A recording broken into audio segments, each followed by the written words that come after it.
Specially Covid తర్వాత మనం ఆలోచిస్తే అసలు జియోగ్రాఫిక్ బౌండరీస్కి అర్థం లేదు. టాలెంట్ ఉంటే పిల్లోడికి ఎక్కడ ఉన్న అమ్మాయికి కానీ అబ్బాయికి కానీ you can work from anywhere in the world. That this a company called Zoho in India.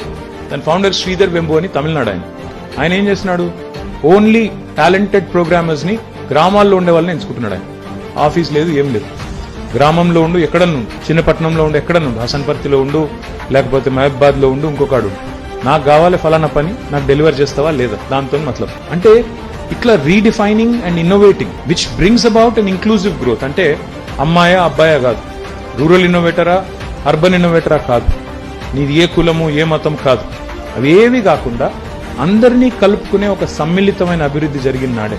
దళితుడా, గిరిజనుడా, బీసీయా, ఇంకోటా కాదు, అందరికీ భగవంతుడు ఒకటే రకమైన శక్తి ఇచ్చిండు, అందరికీ భగవంతుడు ఒకటే రకమైన బుర్ర ఇచ్చిండు. దాన్ని ఎట్లా వాడతావు ఆ బుర్రని, ఆ బుర్రతో నువ్వు ఏం చేయగలుగుతావు అనేదే